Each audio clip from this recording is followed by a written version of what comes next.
Hello and a very warm welcome to the late breaking F1 podcast presented by Sam Sage and me, Ben Hocking, and we're back in preview mode because F1's back this weekend with the Hungarian Grand Prix. Sam, you've been bigging this one up. I am a bit worried that it's now going to suck, but you're optimistic. Yeah, it's a low-key banger is the Hungarian Grand Prix. I think if you look back through the years, more often than not, it's always a better than average race. I'm not saying it's the absolute slap of the season here. I'm not saying we're going to get another silver.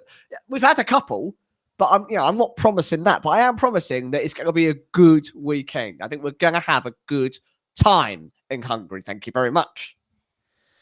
We'll see, depending on how our bold predictions go, which, of course, is coming up later on in this episode. We've got our under pressure submissions, everything you'd normally expect from a preview episode, some comments from Fernando Alonso about the current penalty system.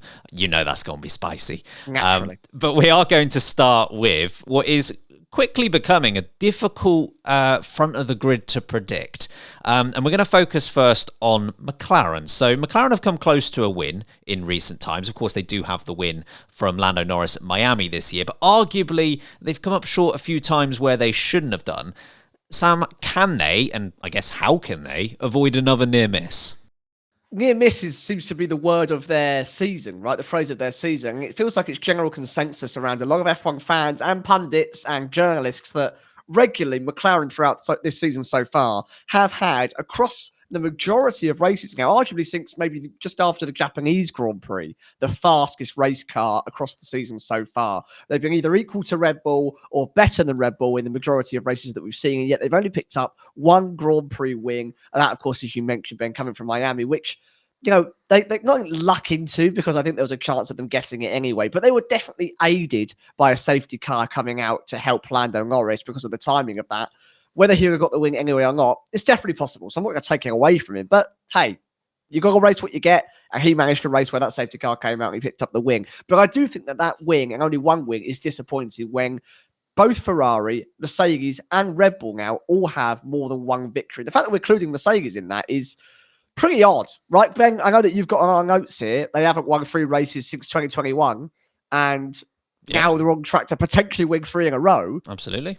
I can't believe that they're the team we're possibly going to be giving a 3 in a row to. And it should be McLaren. It should be. The car is there. The driver lineup, especially with Lando, the experience he's got is there. But then every single race, they're making a little mistake. And it's a different one, it seems, every single time. For example, Silverstone, I think they got the car set up wrong. A little bit too much downforce for Silverstone, which meant that once it dried up, they were lacking a little bit of the perfect package. Plus, of course, Lando missed his marks. Did they gamble too much on the weather? I think so. I think they tried to kind of take advantage of the rain, which definitely came, but not to the same extent that maybe they were anticipating. But like Belgium last year. Just random anecdote, but that was another one where they were, you remember Piastri just being lightning quick in the middle sector. And like it was his sector, 3 seconds faster. Yeah, but for the race itself, didn't pay off as much as it could have done. No, and I think they sacrificed a little too much. And of course, Lando missed his marks on the pit entry, which meant that the stop was slow. And they hung Piastri out to dry for another lap, which meant that he lost a numerous amount of positions that took him out of the fight completely, essentially, despite having great pace. Other mistakes include poor qualifying from Piastri a couple of times, which meant that even when the mistake with Lando and Max Verstappen occurred, he wasn't the driver to pick up the pieces, not executing overtakes at the right time, not taking advantage of other cars being at the front rather than Red Bull. It just feels like there's been enough occasions now where you think a fully competent, put-together team that is prepared to win would have excelled. They would have taken advantage of this. Mercedes weirdly have become that. 2 drivers take each other out. They're the ones ready to go. The weather is awkward. The strategy is tough to predict. Mercedes again managed to get the victory. 2 in a row, could be 3 at a track where Lewis Hamilton reigns supreme. He's like the godfather of Hungary at this point. The guy's won so many times.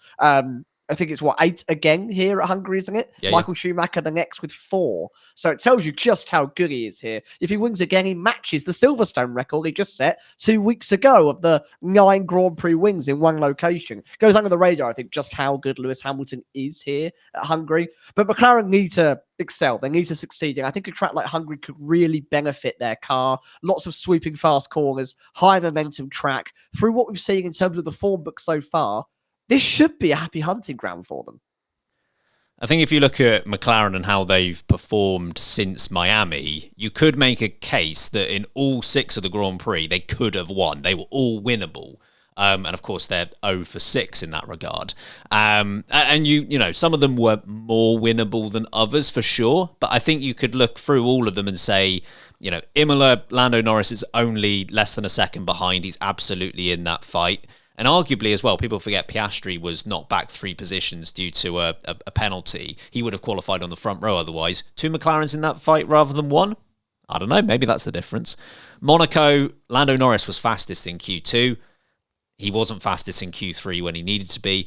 If he was, again, I think whoever in that top 5 started on pole was going to win that Grand Prix. That's no disrespect to what Charles Leclerc accomplished. It was a great drive. It's Monaco. And equally, Piastri as well on that one. He qualified on the front row. He puts together his 3 best sector times. He is on pole. So that was winnable. Canada, Lando Norris led in that one, of course. Spain, Lando Norris got pole and only finished a couple seconds behind. Austria, they were obviously fighting for the lead, were Norris and Verstappen. And then Silverstone last time out, again, Lando Norris at one point had the lead, and if not for the pit stop, maybe he goes on to win that one as well. So I think if you look at all 6 of those Grand Prix, I'd say the last 3 are probably the most egregious. I think the first 3, you know, multiple drivers and teams could claim that they should have won it. But in terms of like, even if you say one of those is a 40% chance of taking the win, you play the percentages right, you get yourself in that spot twice, you're probably going to win one of the 2. You put yourself in that position 3 times, you're almost definitely going to win one of the 3. And McLaren haven't been. And as you kind of said in your point, Sam, situationally, they've been poor, which is difficult to diagnose, and it's difficult to solve because when you've got an issue with the car specifically, it's kind of always there. Like, it might be nullified at some circuits, but if you've got a bad front wing, it's only so much you could do. You've got a bad front wing, and you know what you need to fix. When you're finding a slightly different reason not to win every single week, how do you go about that's difficult to solve. I think the main reason is inexperience, because even the likes of Ferrari and Mercedes, you could argue, have been in better positions to compete for wins than McLaren have in recent times. This is not brand new for McLaren, but equally most of the people that are working at McLaren now, probably at least at McLaren, have not been there when they've been competitive.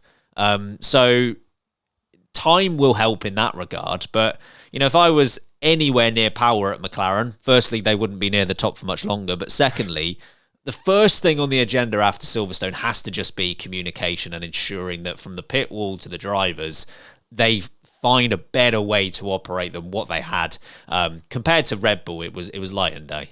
Equally, you could take a little bit of positivity from it and solace in knowing, well, actually, there's not some fundamental issue that we need to spend millions and time and R&D to overcome. It's right there. You know, it's on the plate. You've just got to take it. And it is the most minor of tweaks over those previous Grand Prix that if they had just got it right a little bit, then they could be sitting on maybe 3 or 4 wins as a team, not 1 Grand Prix win. And I think that's a very good positive, a very positive thing to take away into the second half of the season that we're now entering. That if they can learn, and I hope they learn, and, you know, Piastri is at Bottas qualifying a couple of times. Lando Norris gets overtakes done cleanly. They get the setup just right this time and don't overcommit. They're tiny little adaptations of their game that if they just get it right a little bit more, wins will start to appear quite rapidly for them. And to be clear, even if McLaren sort out these small issues, strategic errors will still happen. They happen for every team at some point. I think the point here is that, again, it's coming back to the comms between pit wall and driver. It's occasionally you're going to get the call wrong, but if you get the call wrong in the right way, that's excusable.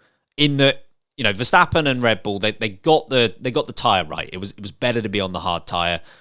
Lando Norris and McLaren didn't.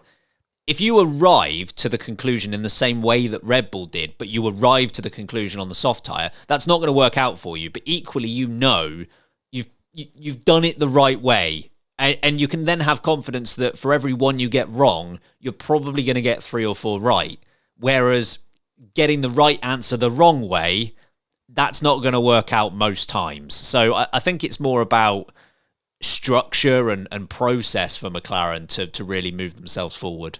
Yeah, and equally, using that one as an example of the tyre choice, they can also take some solace in going, well, look at Lewis Hamilton. He was on the same tyre that we were, and he went on to win the race. So, it takes, again, or maybe a 1% tweak in Lando's tyre management or getting the actual pit strategy correct, and maybe that's us up there. So there's enough races, there's enough time in this season that they can adapt to what's going on. I think it will come back to them. McLaren have referred to themselves as, and I forget the exact phrase, something like a team in progress or a work in progress, a team that's still on the up, essentially. And they use that as a reason to explain why a podium at Silverstone, for example, is still worth celebrating, even though it might be short of what could have been achieved. Do you think that McLaren should still be in a position where they can celebrate results like this? Yeah, I think it's how you celebrate. I don't want them to walk away after, say, a podium and go, wow, we're the underdogs. We've really come up from a challenge and we've snatched that from, the jaws of nothing. When 3-4 years ago, they were fighting Alpine and what was Renault, of course, for 4th and 5th in the championship, right? Yeah. If they were having that mentality in 2021, that makes total sense to me. And remember, just a season ago, they were regularly finishing outside the points with both cars. They were regularly struggling to get podiums. It took them to the halfway point, to about the Austrian Grand Prix, for them to really be seen as a competitive threat towards the pointy end of the championship. So they've only been in this position now about 13, 14 months. Yeah.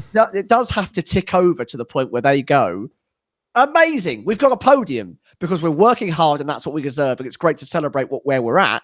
But we need to now be focusing on how to take the next step and become the dominant force to win. If there's 5 races, how we win in 3 of them, to make sure that we've got both cars up there. So strategically, we're ahead of the game. Yes, you should always celebrate those successes because it's important. And I've said it time and time again when drivers win Grand Prix and they're in the radio, over the radio going, good job, team. Thanks for that one. I think it's sad. It's a really big thing to win. And I do think it's sad when you get so accustomed to success that you don't enjoy it. You don't celebrate it. But equally, McLaren haven't reached that top point yet. They are a team in progress. They're probably 90% of the way there. Make sure that whilst you celebrate that podium, you are open in saying it's very, very good, but it isn't great. And we're still striving for a bit more. So don't be too hard on yourselves, but realize there's more to come. I think at this point it's almost a compliment to say that I don't think they really should be celebrating these sorts of results too much. Again, they do need to understand where they've come from, and it is go back to certainly 8 years ago when they were struggling in the Honda era. It's so far removed from what that was. But equally, I do think that they have reached a point where they are competitive enough that a podium can be an underperformance, as I think was the case at Silverstone. That is the biggest compliment I can possibly pay McLaren, is that they, you have to adjust to where your team and where your car's at. Like you say, that you get differences between how results are celebrated. Take, for example, Magnussen getting pole at Brazil a couple of years ago to Verstappen getting a pole at Miami this year. On the one hand, you've got Verstappen questioning where were the others. That wasn't very good. And then you've got Magnussen celebrating as if he'd won the championship. And I don't mean that in a bad way. McLaren, I think, have evolved to the point now where, again, I'm not saying they should be completely downbeat about a 3rd place. It's still a good result. But equally, it's acknowledging that they have moved forward as a team and are better than that. Agreed. A quick note on Oscar Piastri. Do you think his first career win could be around the corner, whether it's this weekend or very soon?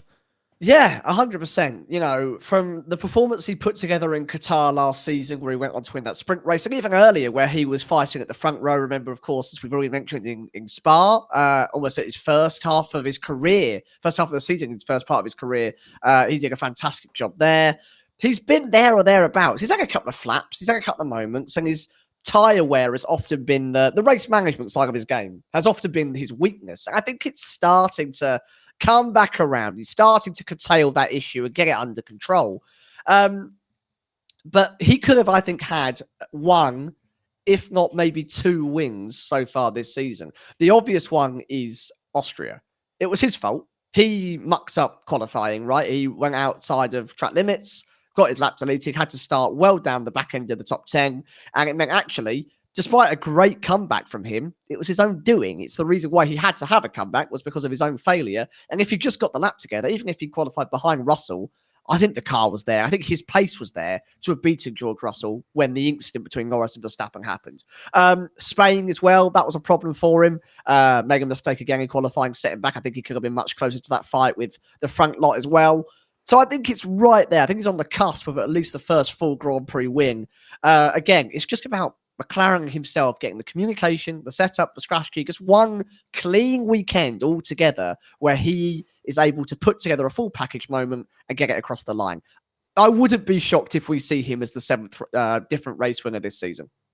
Yeah, I think if he keeps putting himself in these good positions, one of them is going to pay off eventually. But the point is, can he keep getting himself in those situations? Because for every one Silverstone, where, you know, I was very, very high praise for Piastri because he was brilliant at Silverstone.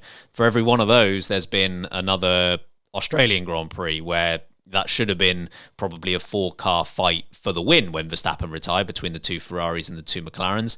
Instead, Piastri, I think, was about 30 seconds back from the other 3 in that fight. So if he can get a bit more consistency to the point where Silverstone becomes the norm, then I think, you know, based on the performance of that car, based on his obvious ability, it should inevitably come.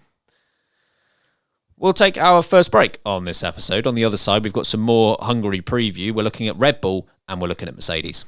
I'm a Hungary preview. I'll have my dinner after this. Oh, lovely. Yeah. Okay, everyone, welcome back. A look at 2 other teams that will be hoping to be in the fight in Hungary this weekend, Red Bull and Mercedes. Red Bull have not failed to win 3 races in a row. Of course, they haven't won the last 2. They've not failed to win 3 races in a row since Brazil, Qatar, and Saudi Arabia 2021.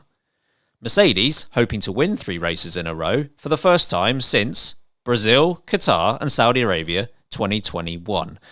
Looking at both of those streaks, Sam, how do you see that playing out? You know, this is a niche reference, but I know you'll know it. The Ian Wright gif of him being sat in the grandstand and him looking behind him and going, I thought you were dead.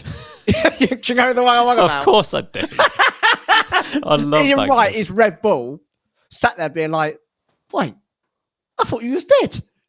To Mercedes coming down the stairs. And it's like, wait, you're not who I expected to turn up to start taking my 3-win streak away from me. But weirdly, it seems like they might now be the favourites for having the best car on track once again. And as I brought up at the start of this podcast, Mercedes are very good around Hungary. It is almost like, you know how Red Bull have Mexico and Monaco, and Mercedes historically have Spain that they do very well around. Hungary's like the secret underlier for Mercedes. They have done brilliantly 9 times out of 10, pretty much. Every single time they turn up here, they do well. Apart from that one time where Hamilton put 6 tenths on Rosberg in qualifying, and then before they got to the end of the start-finish straight, Ferrari had both cars in front of them, which was good. And also, Bottas went bowling, of course, a couple of years ago. Oh, yeah, but Esteban Ocon would have won that race anyway, so that's all good. That's true. Yeah. Big up, Esteban Ocon, you were robbed. Sure. Anyway, it is quite surprising, but it's good to see that Mercedes, James Allison, and the team have quite literally just about understood what the problem is with their car after saying more times than I can imagine, we now understand what the problem was with our car and not showing any positive reaction to that. But they're getting there. The front wing has been a revelation for that team. They seem to be thriving in these lower temperature conditions that are a little bit damp, a little bit unpredictable. Canada was one example. Silverstone was another. I just think that they're getting it together. Who do I think the favourites are going to be around here? I've still got to lean towards Max Verstappen. I mean, he's in the form of his life. He's carrying that championship win through both 21, 22, and 23. He's pretty much unbeaten if it's on equal footing with anyone around him. Hungary suits that car's characteristics immensely. And I think Mercedes aren't just going up against Max Verstappen. They are going up against the whole of McLaren as well, as we've discussed. I reckon Ferrari might be a little stronger here this weekend. it's not as simple as an if or other. You know, it's not as simple as a 1 or 2. It's a kind of a 1 or 6 option that they've got going on. So I think, yeah, there's a chance. There's every chance that Mercedes are going to win 3. I do not think it's a guarantee by any stretch of the imagination. We had an epic 6-car fight at Hungary 2 years ago. We did. Did we call it our race of the season? We did. It We won did? race of the season. Yeah. Who knows? Maybe we get the same thing again. It's certainly got the potential. Is that where Ferrari turned a 1-2 into a coveted 4-6 or something like that? Yeah. Yeah. Nice one, Ferrari. Good job, lads. Tifosi rules. Yeah, never mind. Although I thought Russell might have got pole that year. Anyway, they were definitely in the fight and they managed to lose out. I would put Verstappen as a marginal favourite, but as you can probably tell by the tone of my voice, not overly confident about it. The reasons that Verstappen will be confident, firstly, I know Silverstone was not a good race for Red Bull, which sounds incredibly weird given Verstappen finished second, but I think it is arguably the first race this season that Red Bull can definitively say the reason we did not win this race was because we weren't fast enough. I think if you look at the other times where Red Bull haven't won this year, Miami, they can say, we don't know how much running over that bollard cost us in terms of lap time. Without the safety car, Verstappen might have won anyway. So there's a question mark about that one. Australia, Verstappen's out so early that it's difficult to know whether he would have been able to win that one. Austria, of course, he was in the lead when that happened.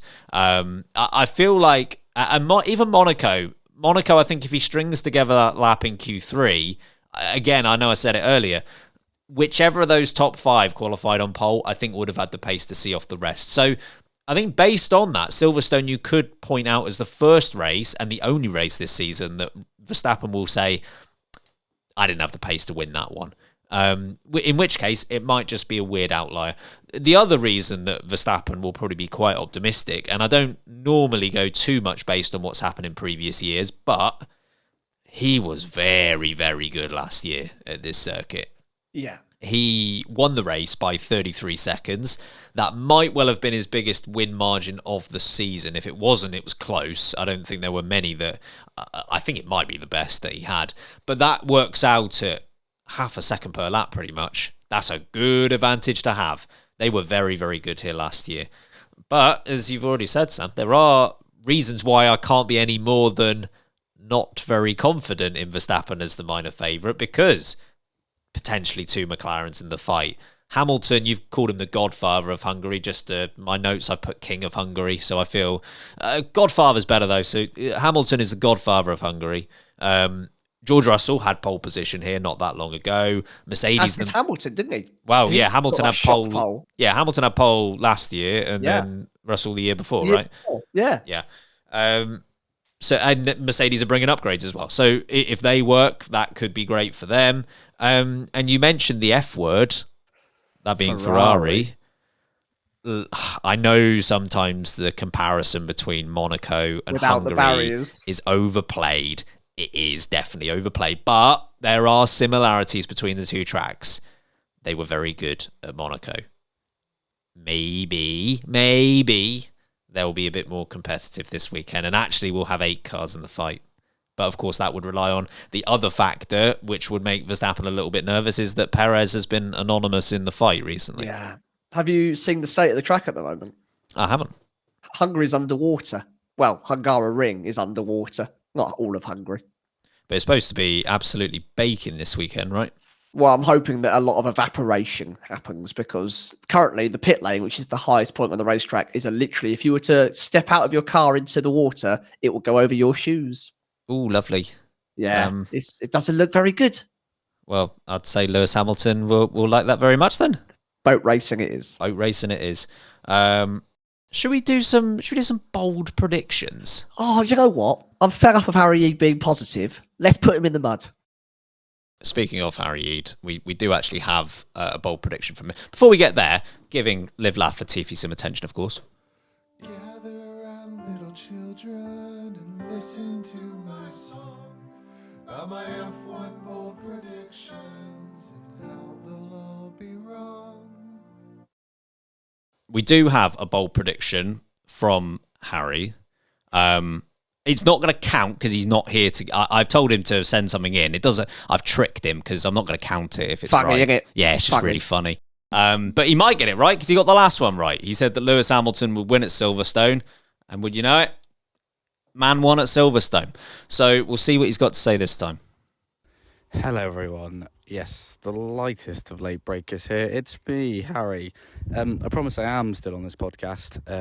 Sam and Ben have not kicked me off quite yet, and I will return in the very, very near future. In the meantime, though, my bold prediction for this weekend. Aston Martin, I believe, are bringing some upgrades, and boy, do they need them. So my bold prediction is that at the end of the race, both Aston Martins will be in the top 6. That'd be spicy. That do be spicy. I wasn't expecting that. No. They weren't a million miles off that in Silverstone, but equally, top 6, that's... Top 6 is... I mean, I criticised Harry Yee earlier on in the season for having a couple of bold predictions that he got points for that I thought were pretty easy gimmies. Hamilton winning and that, fair play. Yeah, but this is his tactics. He was going to get some easy points early on in the season, so now he doesn't matter. It doesn't matter anymore. He's got a lead. He's just going to throw out some random ones and to make us all impressed. Like, oh, Harry's really, but doesn't matter, does it? No, it doesn't matter because I've never seen him get more right in his life other than this bold prediction this season. Never mind. What's your bold prediction? Well, he has made mine seem less bold, annoyingly. But I'm going to stick with it. I just think that it's going to be 2 Alpines in the top 9 is what I was going for. Like that. I still think that they're struggling. And after last time out in Silverstone, I still think that's pretty spicy. The King of Hungary, Ocon. I know I called Hamilton the King of Hungary earlier on, but Ocon can be like the Prince of Hungary or something. Then like a lion. He's back. He's back. In which case, that's not very bold at all. Ocon's basically a certain win. My bold prediction. Forza Ferrari. They're going to win it. Oh, God. Okay, good. They're going to win it. Good. I have reasons.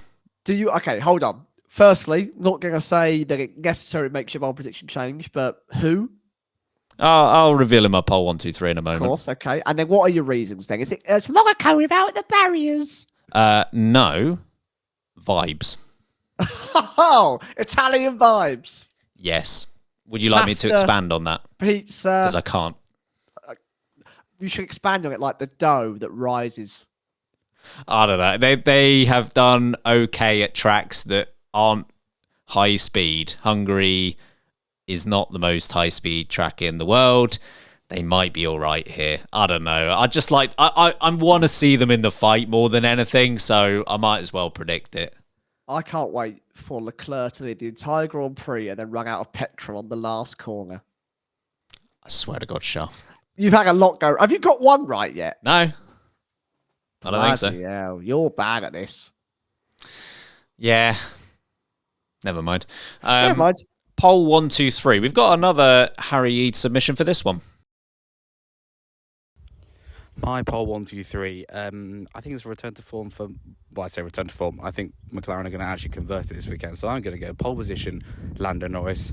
The win, Lando Norris. Max Verstappen will be second, and Lewis Hamilton will be in third place. Cheeky Macca Red Bull Mercedes podium. I like it. Multicoloured. Yeah. What about yours? I'm going to say pole goes to Hungary. Nice. Yep. I'm going to say the wing will go to Max Verstappen. Second place will be Lewis Hamilton. And third will be Lando Norris. And my pole 1, 2, 3. I have got George Russell on pole position. Totally fair. I've then got Charles Leclerc winning the Grand Prix. Good. Oh, no. Please don't clip, Kirsty. Please don't clip. Please clip. No, please don't. Yeah, Charles Leclerc is going to win this one. Max Verstappen's in second and Lando Norris is in third. If Ferrari win, I will release the Kursky pizza files.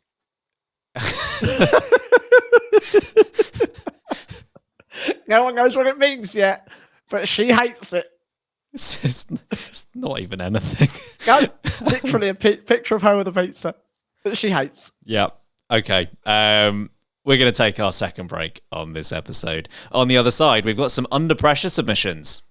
Okay, welcome back, everyone. It's time for some under pressure submissions. Before we get to that, though, just a quick shout that if you are not already a member of our Patreon, we'd love to have you over there. And there's no better time to get involved. We've got a very busy week of Patreon up next week. Of course, we've got power rankings every single race. We've got power rankings on a Monday after the Grand Prix. So, of course, Hungarian Grand Prix will be out on Monday. But we're also recording Beer with Breaking. We're also recording our historic race where we're looking at the 2014 Bahrain Grand Prix. We do a full review of a classic race. We'd love to have you there. If you can spare the money on a monthly basis, we would absolutely love your engagement. But thank you to everyone who's already subscribed. Shall we do some under pressure submissions? I reckon we shall. Shall we invite Harry back on once more? I don't really want to hear from him, but if you've got a button to press, I suppose. Man's got a button to press. Under pressure for the weekend is probably me to actually do a podcast. But other than that, That'd be nice. I'm going to go back to McLaren again. They have got probably the fastest car at the moment, and they need to turn it into a win. So make my predictions come through, true McLaren, and pull your finger out. This has to be the most harried thing I've ever heard in my life. He's put himself under pressure to turn up to a podcast, knowing he's not here this weekend. Yeah. He knows he's getting it wrong. He'll be back this time next week. But come on, Harry, you know you're going to get it wrong. Oh, Harry Eid, what a life you live while he's swinging about in a lovely sunny location somewhere.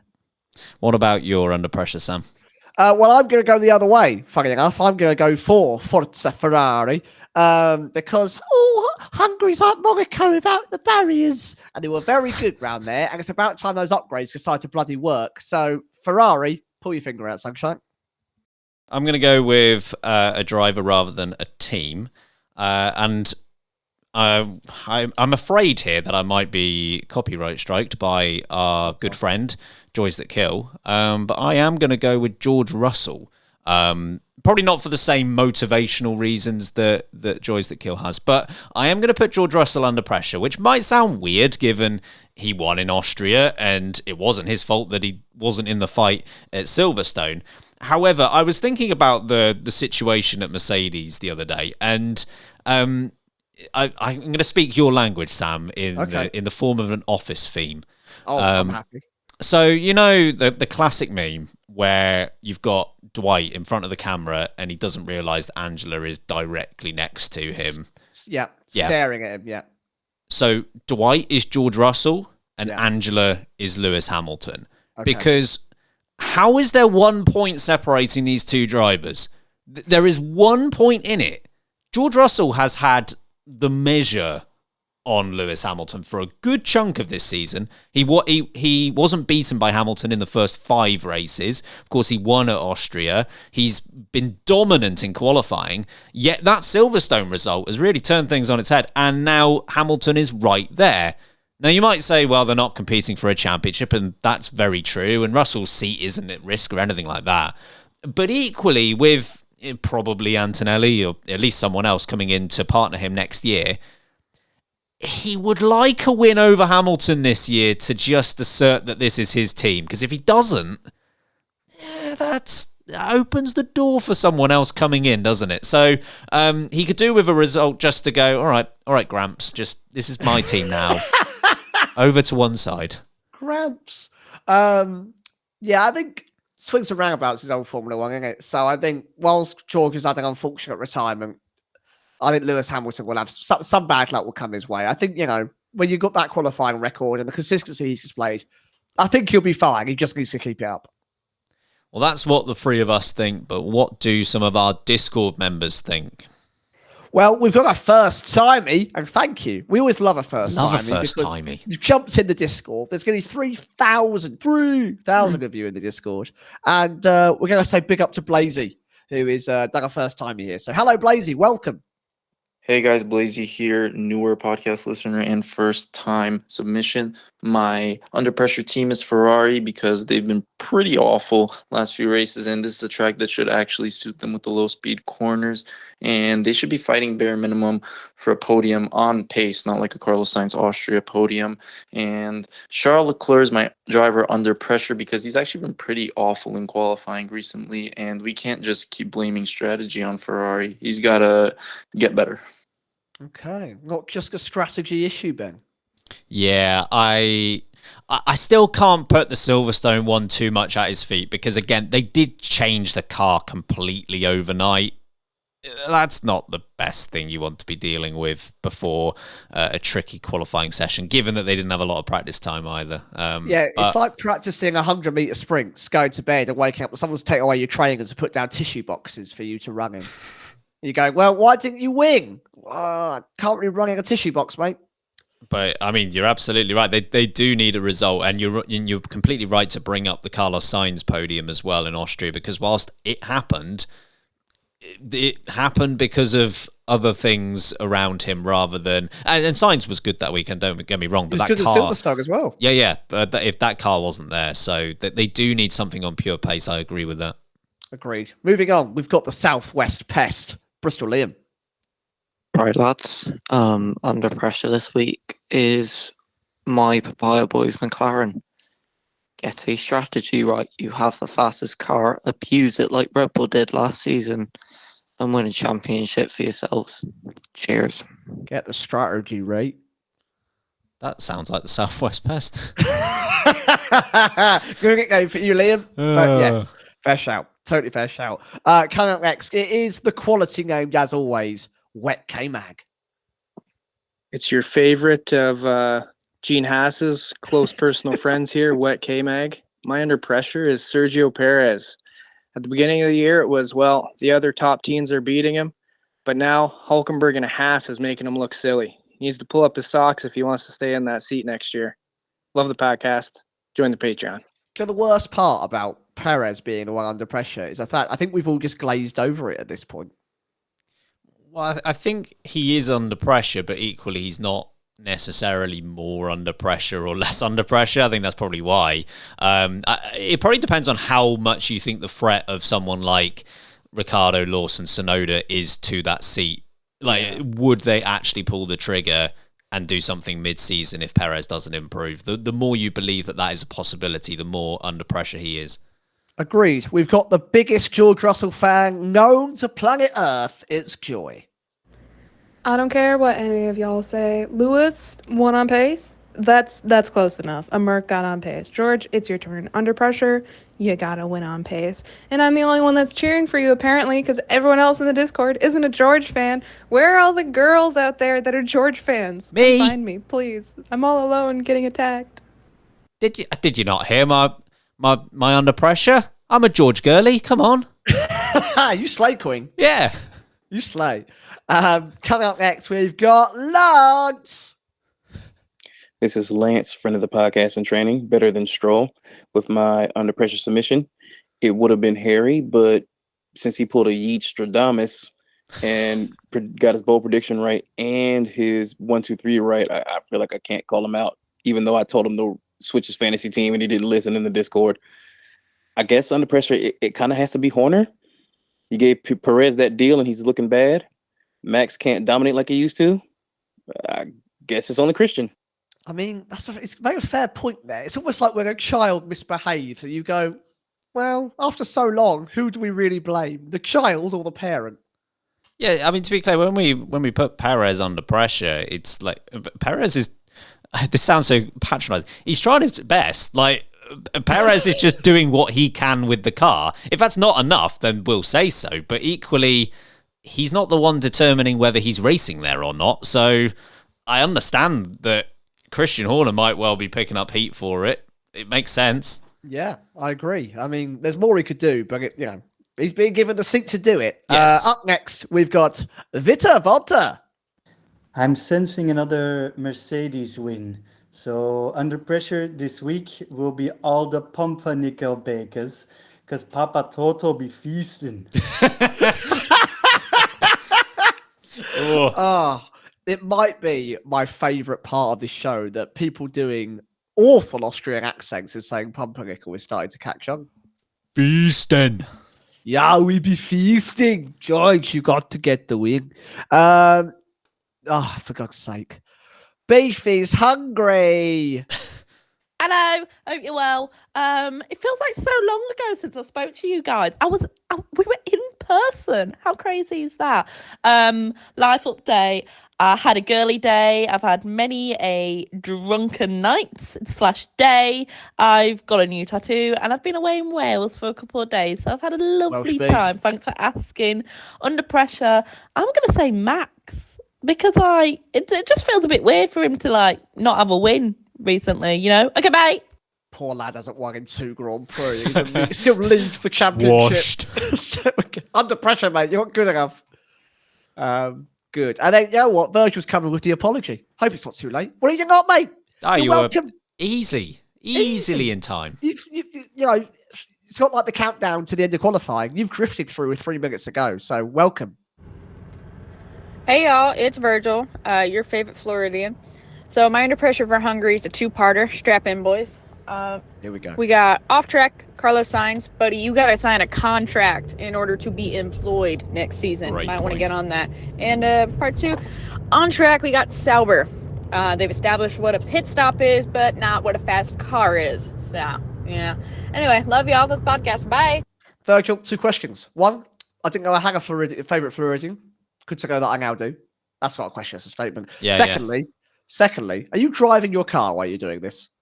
I've got a question related to your first question that wasn't actually a question and was a statement. Sure. Where does that put Logan Sargent? Oh. As far as I'm aware, Logan Sargent is a Floridian. He is. Logie Bear himself is a Floridian. Who knows? You can all decide where he ranks on my favourite Floridians. Virgil versus Logan Sargent, that is a close call. I wouldn't want to call that today. There's only one way to decide. Thank you, Harry Hill.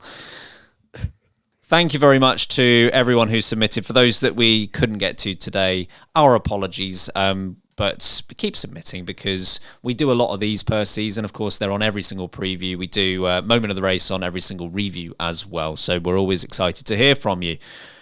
Let's move on to Aston Martin. So already somewhat come up thanks to Harry's bold prediction. Alonso's claimed that Aston Martin are back to normal after the British Grand Prix. I'll read out what he said. It was pretty good. The feeling was back to normality. We were the 5th or 6th fastest team. Nico Hülkenberg was very fast the whole weekend, but we could fight for points. 7th and 8th, I think it's more or less the positions we were in pre-Imola. We came back to our more natural position, so I'm happy for that. It has been better. After Austria, we regrouped a little bit. We understood a couple of directions that maybe were not right. Do you think it is looking a bit more optimistic at Aston Martin after Silverstone, Sam? Oh, I don't want to be a Debbie Downer, but no, I don't think so. I think we're yet to see how these upgrades are going to work, of course, in Hungary, which they are bringing upgrades to. And Harry Eag has already rightfully said, boy, they be needed them, because they do. But I really think that you're a bit naive if you're leaving Silverstone and taking this as a real pat on the back moment. You were comfortably beaten by the Haas. You were nearly outdriven by the likes of Yuki Tsunoda. Alex Albon wasn't too far behind you. Neither was Logan Sargent.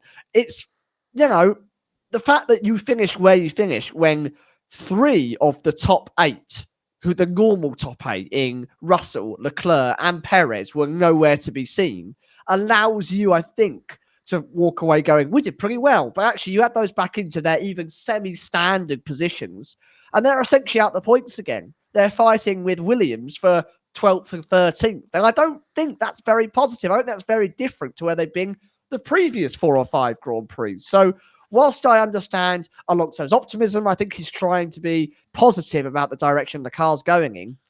I think there's a lot of circumstantial evidence that happened in Silverstone that really quite improve their overall performance. I wouldn't walk away with that one patting myself on the back going, on pure pace alone, we've earned that 7th and 8th. Well done, us. I really don't think they did. I think it was a little bit better, but that's probably a sign of how far they've dropped rather than the improvement that they had. Of course, they had a very similar result at the Canadian Grand Prix a couple of races ago, where they might well have been 7th and 8th there, but they, it was either 6th and 7th or 7th and 8th, but they were roughly around the same positions as they were in Silverstone, but a very similar circumstance where In that instance, both Ferraris were having a bad day, and so was Sergio Perez. So you've got multiple of those front runners that you would normally expect to be on pure pace ahead of you that weren't. They did introduce a new front wing at Silverstone to help with the high-speed corners. Does seem to have helped a little bit, but I don't know whether that will have much of an impact at Hungary. Now, they are bringing other upgrades at both Hungary and Spa, so they're doing what Mercedes are doing, essentially, where they're bringing upgrades to both of the last races before the summer break, which is an interesting one. It's a bit early to say they're back to normal. A reminder that, at least in qualifying, Fernando Alonso was mixing it in with the top couple of rows on the grid. He ain't anywhere near that at the moment. So to say they're back to normal, I think is premature. I think we'll know a lot more after the next couple of races. Yeah, I just, keep your cards close to your chest a little. You haven't got to come out here, claiming all glory's return to the homeland after one semi-acceptable result that actually you benefited from a lot of misfortune elsewhere. Just get to the summer break first. What do you think Aston Martin's objective should be for the rest of this season? Because we know that they've got Honda incoming later down the line. We know that a lot of the infrastructure changes, the personnel changes are driven with 2026 in mind. But at least for the rest of this season, what should they be looking to do? I think they just need to establish themselves as the next car after that battle that's going on for the top 4 constructors. I think they need to stop being beaten so handedly by the likes of Haas. When Alpine have a good Grand Prix, they seem to beat Aston Martin. When RB have a good Grand Prix, they seem to beat Aston Martin. Aston Martin always seems to be the constant, that they're right on the cusp constantly, and someone else is always just kind of butting in front of them. They need to cement themselves as, if there's a 9th and 10th, we're the 9th and 10th every single time. That's us, 9th and 10th. And I just think, okay, you can't do anything to your engine. There's a lot of changes going on there. Your infrastructure is constantly moving. Get the aero side right. Ensure that your drivers are consistent, and make sure that you're, locking up those little points that come in at the end of each Grand Prix. And then that way you can just start to comfortably pull away from those cars behind. Because I think if they keep having 2 cars not inside the points finishes, which is becoming more common than not, you never know how quickly someone like a Haas might suddenly jump up behind you. Hulkenberg's still got a lot of points in the last couple of Grand Prix. If he carries on in that run up to the summer break, I mean, the gap's not gigantic. It's not small either, but I think it will start to come down quite quickly if they don't cement themselves as that 5th fastest team on the grid. I think they're safe. I think they're safe from the teams behind. Maybe they're not, but I think they are. And if they are, that does put them in a somewhat privileged position, because if you've got all the teams ahead of you and all the teams behind you potentially in a battle, then that takes away the attention from an external battle and more into internal development. So I think we can agree at this point in the season that the top 4 teams, they ain't catching them. They gone. There was a point earlier in the season where it looked like Aston Martin and Mercedes might be a battle, but Mercedes said, no, we don't fancy fighting you. 160 points between them? Yeah, it's a lot now. So, and the top 4 teams are all in a scrap. So Red Bull, despite having a sizable advantage, will be looking over their shoulder based on what's happened recently. McLaren and Ferrari are separated by 7 points, and as we discussed on Sunday's episode, Mercedes are probably not giving up on the top 3 positions. That is catchable. At least one of the 3 teams, I would say, is catchable from Mercedes' perspective. And then if you look at the teams behind Aston Martin, you've got RB and Haas are separated by like 4 points. You've got the back 3 teams are all in single digits at this stage. And you might say, well, Sauber haven't scored any points so far this year. They're probably done and dusted in 10th. But equally, it can be, you get one weird and wacky result back there. One random safety car finish where they haven't pitted. Random 5th place finish, right? Suddenly that's 10 points and they're ahead of both of their rivals.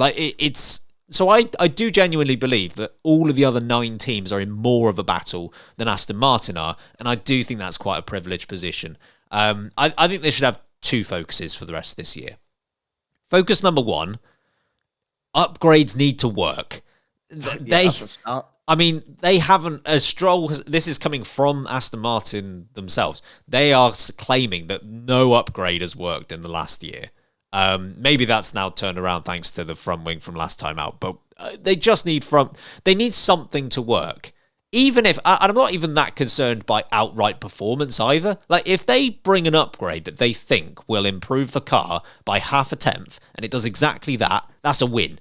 I'm not overly concerned by how much progress they make. It's more, do they actually have the confidence that when they bring an upgrade, it's going to work, rather than them playing around with it for like 5 races in a row and then ultimately decide the old spec car was better. That's not a sustainable position. So in a year where arguably the 4 teams ahead of you, they're gone, there's no point thinking about them. Just focus on getting, your processes right, that upgrades you are confident they will work. The second thing is that car is just a handful to drive. It's not, and that's not going to be helping the consistency or the confidence of the drivers. So I think they just need to work on making it a more, a car where they can... Palatable. Palatable works. Similar to what Mercedes have done, I guess. I think they need to look over their shoulder. You think? There's only, 35 odd points between RB and Aston Martin. Obviously, that means it's about 39 or something between themselves and Haas. Yeah. Hulkenberg scored, 22 points in the last 2 Grand Prix, something like that? Just under? Yes. He's it's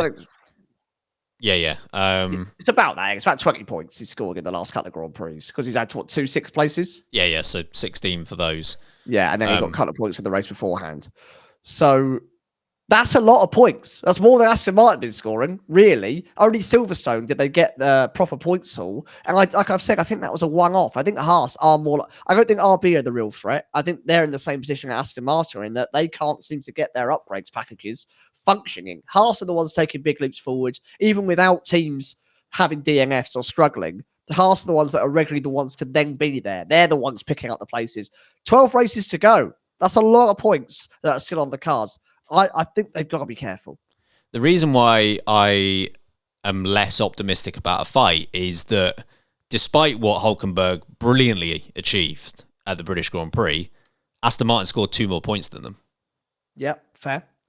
And maybe it does come down to Kevin Magnussen as to whether there is a fight between Haas and Aston Martin. But if Lance Stroll can do what he's done recently, which is pretty much match his teammate, then suddenly, these 7th and 8th place finishes, that will probably be enough for them.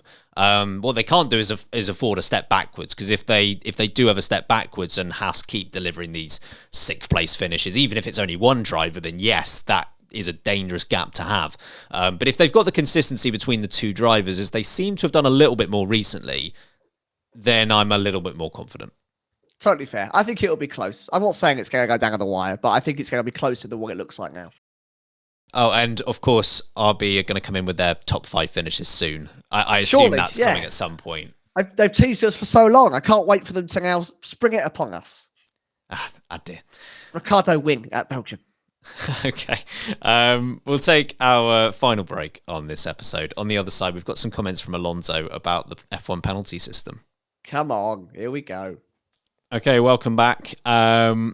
Shockingly, Fernando Alonso has had some comments. We're a bit late to this, but we are late breaking after all. I think he made these comments after the Austrian Grand Prix in relation to the penalty point system that currently is set up in the sport. It's a lengthy quote, but I think it's worth reading it all, because it's an interesting insight from old Alonso.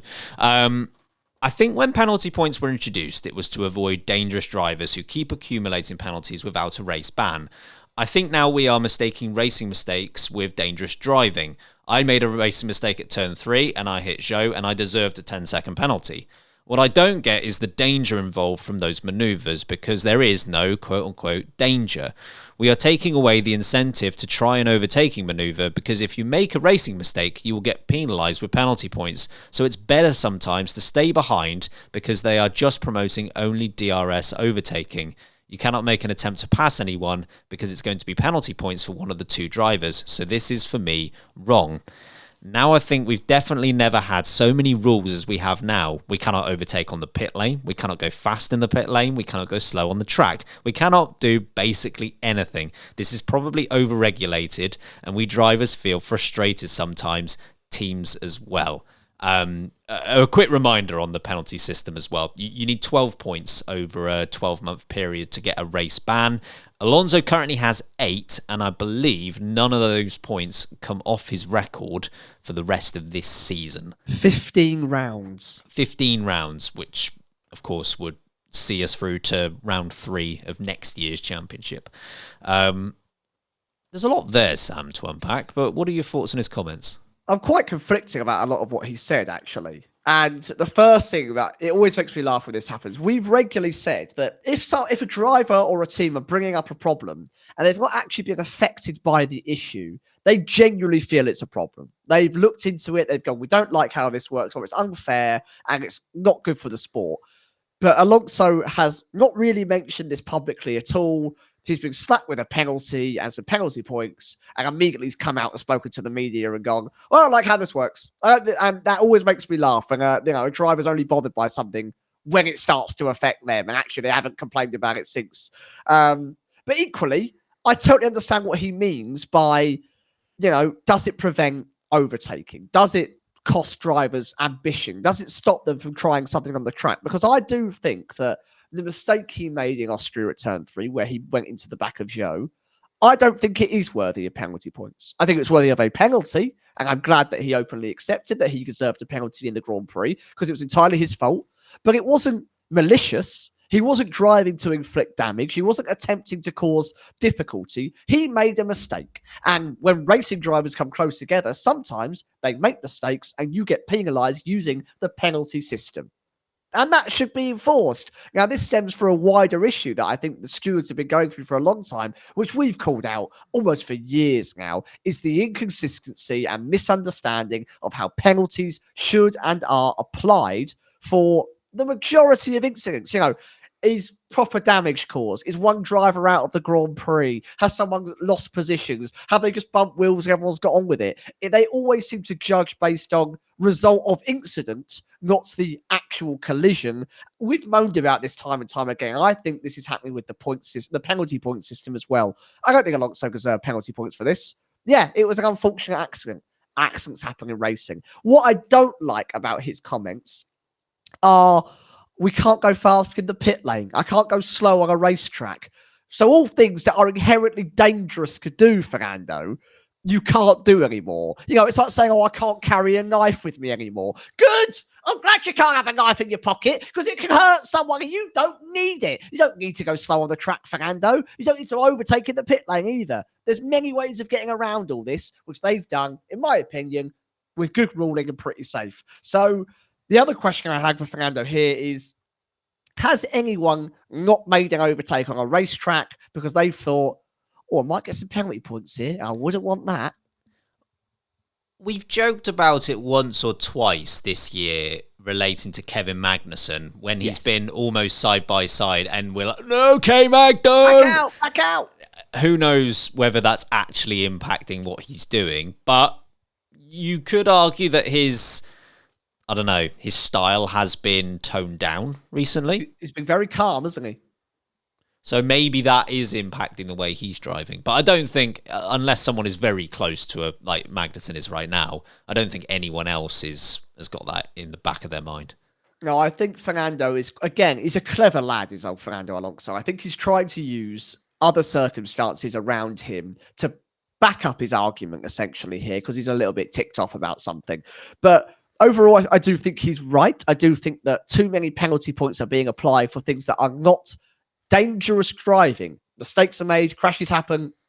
That happens. You give a penalty. But I think penalty points should be reserved for malicious, very dangerous driving. Things you wouldn't do on the road. I wouldn't drive into someone intentionally. I'd be put in prison for dangerous driving. Well, the same should be said for a Formula 1 driver. If you crash into someone intentionally, it should be more than a 10-second penalty. But I don't think mistakes should be penalised in almost the outside of racing tier of penalty systems. Ben, what do you think about the comments? Yeah, I mostly agree. I think there are some interesting points here. And I agree that, we definitely we don't want to get to a point where drivers are avoiding an overtake because of penalty points and just waiting for a slam dunk DRS pass. We don't want to get to that. But equally, that kind of happens already, right? Well, I'm trying to think of an example. So, say Monza as an example. It's very rare that a driver will make an overtake into the Curve Alboreto, the last corner on that track, because they know that if they make that overtake there, they're just going to be re-overtaken on the front straight where they've got DRS, and they'll be repassed going into turn 1. So a lot of drivers there will just bide their time, wait in the slipstream, and then make their move once they get DRS. But they're not doing that because of the penalty point system. They're just doing that because tactical driving. Exactly. And that's why I don't necessarily think that the penalty point system is the reason that we're getting those sorts of overtakes instead of potentially more exciting overtakes into unconventional corners. I think that's a problem that F1 needs to address, but it's, I think, completely separate to the penalty point issue. Yeah, agreed. I will say one thing, not necessarily in Alonso's defense here, but certainly to back up the reason he's saying something. And look, this particular incident doesn't relate to penalty points, but I was thinking back to the Australian Grand Prix a couple of years ago, when you'll remember Carlos Sainz, he got a 5-second penalty when the safety car came out very late in the Grand Prix. It was a crazy race, and he dropped however many positions because outside the points, right? Yes, because the field was so stacked together because of the safety car late on.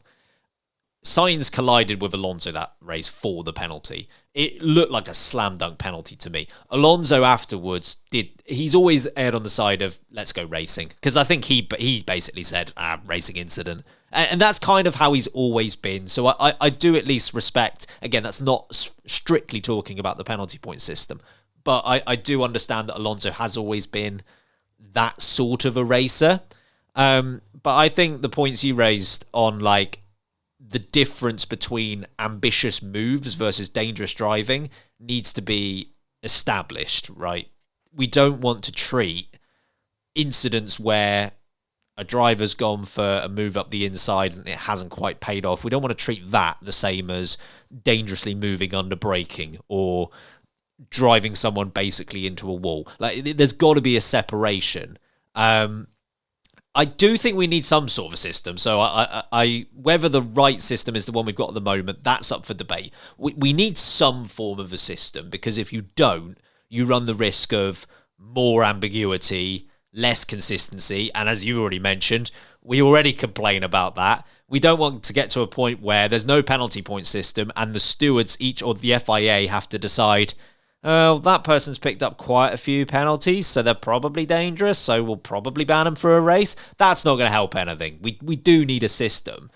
But could there potentially be a more streamlined, straightforward process where we are just looking at really dangerous incidents and giving drivers 3 strikes and you've got a race ban? Sure, I could buy an argument for that, but we need some form of system. I agree. But that's a system for all penalties. That's been needed for a long time, and we've been screaming out for it. Very true. I think it's time to get on to what I'm struggling to describe. I'm going to have to describe it as the greatest segment in all of Formula One podcasting. It is the LB question of the week. my name's Harry. Week. I'm surprised you didn't send your audio recording with just the word I week. wouldn't have played it. You're playing it in 3 minutes' time. Yeah. Question of the week. As always, on a Monday, we ask on Instagram and on Twitter a very random question. This time out, it was, what is the unexpected thing that's going to stop Mercedes from winning 3 races in a row? And as always, Sam, we got some perfectly reasonable responses. Yeah, loads and loads of responses. This is always by far our most involved post. So thank you to everyone that does take time to come up with a stupid scenario to make us giggle. I'm going to start off with Seb. Of course, Seb came to the live show. You'll have heard him. You'll have seen him if you watch the video as well on YouTube. Russell Hayter. And it's incredibly ironic that he said that Harry will take up to consecutive recordings. No, he will not. And then K Gates here has said, all 3 of you make Mercedes part of your bold predictions, causing the obvious double DNF. Now, we are a cursed trio, but I think we've managed to surpass that one, right? I don't think we've gone that far today. Yeah, but we've so I've cursed Ferrari by my bold Yes. prediction, and Harry's cursed Aston Martin. So we're almost like cursing the other teams, so Mercedes have to do well. They'll be the only ones left. In theory, yes, we've kind of knocked them off for them. That's how that works. And then a very funny one from Joe, who says Harry will put them in his fantasy team. I don't think Harry's got anyone in his fantasy team. I have to assume he's got F2 drivers at this point. At this point, Nikita Mazepin takes up all 5 slots. Surely. I Like can't a think casting of eggs.